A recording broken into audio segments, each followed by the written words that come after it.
Existe um trabalho já consolidado, que é o Dicionário dos Médicos Sergipanos, que é do Dr. Petrônio Samarone, que fala, e só citava pouca coisa de Dr. Orlando.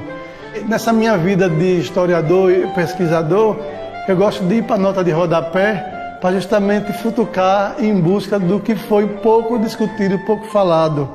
Aí, isso me levou assim, a curiosidade de alguns nomes do dicionário que tinha pouca citação e não tinha, vamos estudar.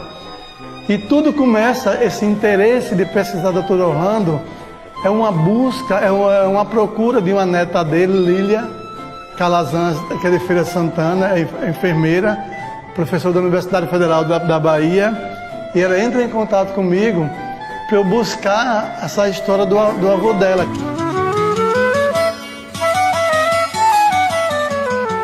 Orlando Calazans Ribeiro, nascido na Estância em 1901, descende de duas famílias, uma família local da Estância e uma família que veio de Portugal.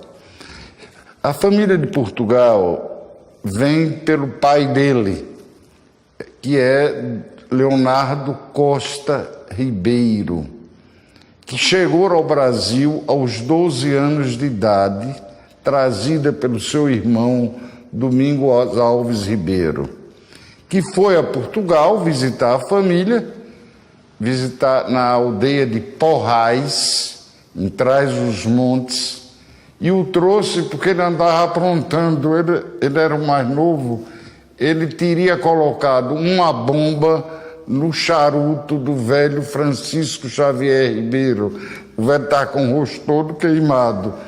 E o irmão o trouxe para o Brasil e o criou. Aqui na Estância, ele casou com Dulce Calazans Ribeiro, que era filha do major Camilo Calazans, que morreu assassinado em 1903, numa emboscada, quando voltava do engenho Jericó.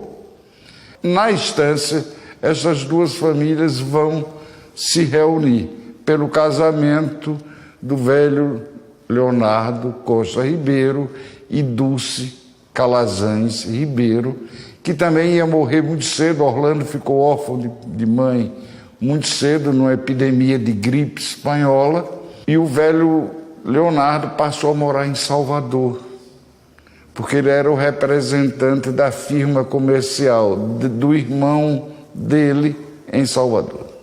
Porque havia uma linha de navio que saía de Salvador, passava em Estância, entrava em Aracaju, entrava no São Francisco e seguia até Recife, da navegação baiana.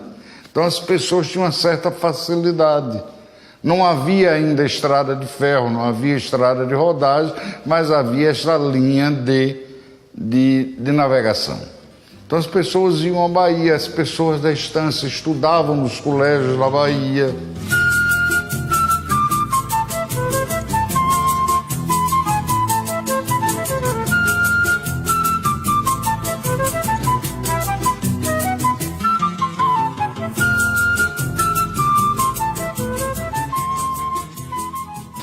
O que deixa assim entusiasmado tanto em pesquisar quanto falar do Dr. Orlando é que tudo acontece precocemente na vida dele. Um menino, para dizer, um menino prodígio, um menino que sai de uma família rica, que talvez não precisava se preocupar tanto com questões de estudo, e ele com 23 anos já parece formado em medicina. Orlando estudou na Faculdade de Medicina da Bahia, como Adelaido, que era primo dele, também se formou mais ou menos na mesma época, também na Faculdade de Medicina da Bahia. Perde a mãe muito cedo e a gente nota que ele sente esta falta da mãe. Tanto que ele faz uma bela dedicatória a ela na tese com que ele conclui o curso de medicina dele. Pois é, logo após a formatura de Dr. Orlando em medicina, com 23 anos, se foi em 24. Ele atua no Rio de Janeiro, justamente nessa área de radiologia. Ele vai para o Rio, no Instituto importantíssimo de Radiologia. Aí ele passa a desenvolver alguns trabalhos de radiologia, vem para Salvador, depois do Rio. Em Salvador há um consultório em parceria com a parente dele. E é interessante que logo na década de 20, depois da sua formação, em 28, ele tem uma aproximação com o Epitácio Pessoa, com o presidente. Ele também teve muita aproximação com Arthur Bernardes. É interessante esse fato de Sergipe, que Sergipe sempre teve alguém ligado ao governo federal. Isso é passado de geração para geração, é uma coisa que já acompanha a política, essa vida cotidiana de Sergipe. Então, o Arthur Bernardes, que foi muito amigo pessoal do Dr. Orlando, como também JK mais na frente. Mas o que foi notícia de jornais em Sergipe, uma grande repercussão nos jornais franceses e alguns estados também do Brasil, foi que ele recebe a incumbência de chefiar uma comitiva de 28 médicos para estudar a epidemia na França. O que deixa assim curioso, por uma idade tão pouca, ele já ter essa responsabilidade de chefiar essa equipe de médicos brasileiros para estudar a epidemia fora do país.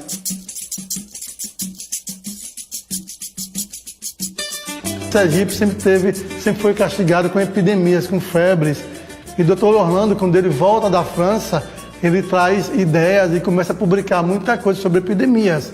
Em Sergipe, na Bahia, praticamente em Minas. Ele faz um triângulo, não um triângulo mineiro conhecido aí, mas um triângulo de Bahia, Sergipe e Minas Gerais, sobre estudar esses males. Teve outra parte interessante que ele desenvolve em Minas Gerais, que é a parte de higiene pública, como médico sanitarista.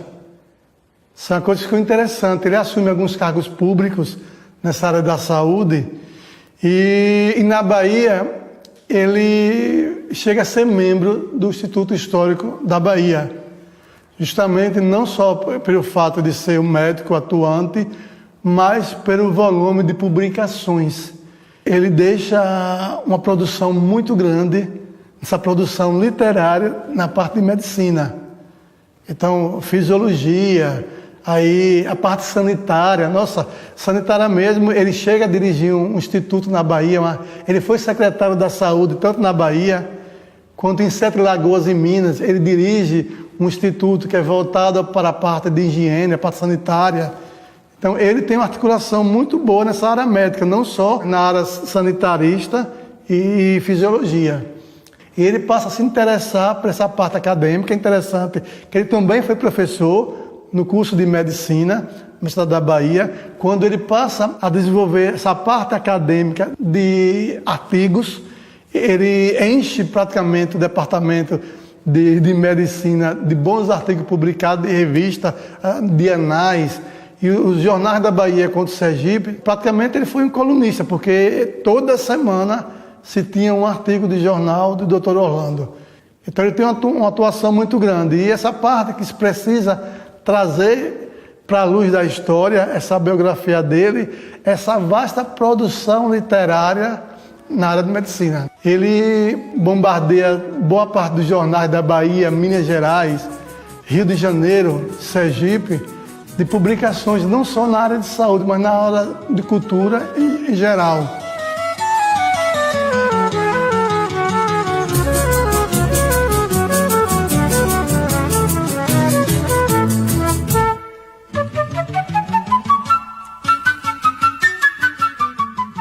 Muitos médicos hoje, que isso já vem de tempos atrás, ele entra no quartel, o quartel convida, tem um programa do Exército que eles entram como oficial, que é médico, por um período curto, e muitos seguem carreira militar, e passa só aquele tempo de um serviço militar como médico, e desse Dr. Orlando também passou por esse período. Ele foi tenente médico do Exército aqui em Sergipe, do 28 BC, e foi um tempo curto, não chegou a 2 anos na vida dele como militar. Foi quase que uma prestação de um serviço militar como médico. Existia uma carência justamente no quadro do Exército de médicos que atuassem. O amigo dele também tem influência, porque o padrinho dele da vida política, o Dr. Eronildo de Carvalho, era médico e era militar. Essa aproximação dele com o governador, que seria interventor de época, o Eronildo de Carvalho, passa para o Dr. Orlando também uma incumbência de acompanhar essas tropas que ia combater o cangaço. Mas no sentido não dele ser um combatente de arma, um combatente ali de dar uma retaguarda na questão médica. Alguns soldados feridos, aí ele estava ali como médico, como seria a Cruz Vermelha, aí dessa missão para combater o cangaço. E acontece um episódio interessante que um soldado ferido, o Dr. Orlando, ele cuida desses ferimentos, dá os primeiros socorros e cuida. E isso depois de um agradecimento a Dr. Orlando, é uma espada. Se fala uma espada em um punhal, existem algumas versões de alguns jornais de época que falam em punhal e em espada. Que isso foi, e faz um agradecimento gravado nessa espada e fazendo homenagem, citação a esse episódio do Dr. Orlando. Combater o cangaço em Sergipe e ser amigo de Dr. Eronildo de Carvalho é um pouco estranho, porque Dr. Eronildo, todo mundo sabe que era um governo que legitimava o cangaço. O pai do Dr. Eronildo, aí, que é conhecido como coiteiro de Lampião. E para você ter uma aproximação, praticamente o governador, o Dr. Eronildo de Carvalho, ele batiza o Dr. Orlando na vida política de Sergipe. E ter essa influência com o Eronildo de Carvalho e combater o cangaço, aí é uma coisa interessante que já me abriu mais um leque de estudo.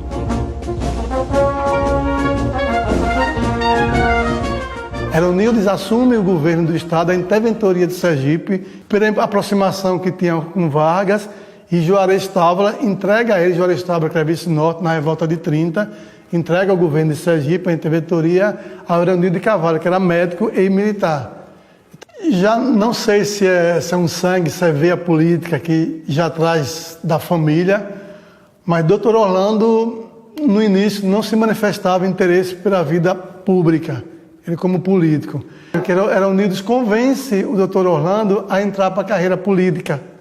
E ele realmente entra em campanha por força de Eronildo.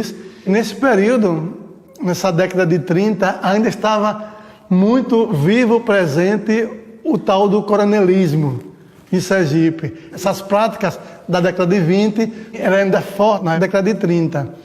E se fala que alguns comícios em regiões de Sergipe, as regiões que era tido como região da bala, do jagunço, ele era avisado que se tinha tucaia para matar ele em um comício, um discurso de comício, porque nessa época Eronildo de Carvalho, que era o governo do estado, tinha inimigos políticos.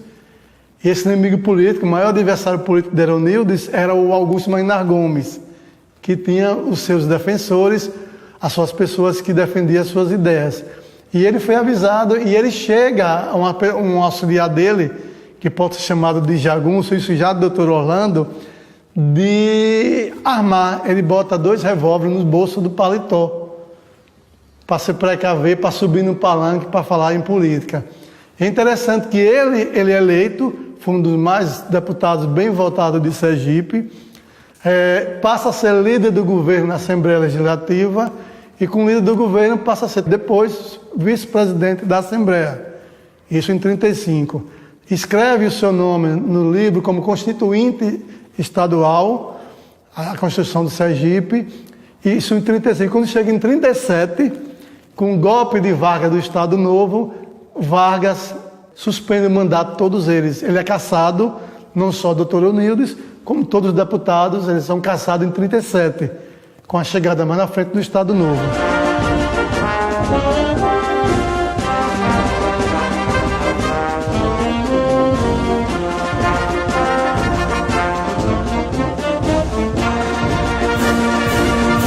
Depois disso, ele não tem mais nenhum interesse de vida pública, de vida política. Ele vai desenvolver seus trabalhos na parte médica. É isso que depois disso que ele se aproxima de JK, foi muito amigo de Juscelino Kubitschek e passa a praticamente a monitorar com um conselho do governo federal dessas epidemias e febres em boa parte de outros estados do Brasil. Ele passa a acompanhar, emitir relatórios, isso aí. E é muito interessante essa parte da vida dele.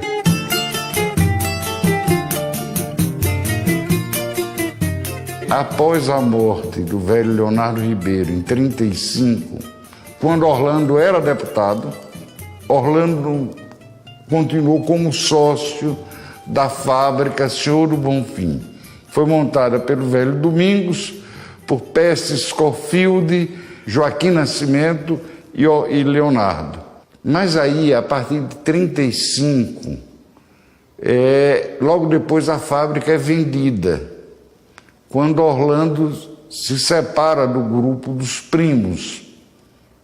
E há um problema familiar que até hoje eu não consegui decifrar, talvez fofoca, numa cidade pequena, de família grande, que envolvia a mulher de Orlando, que era Arminda, com as primas dele.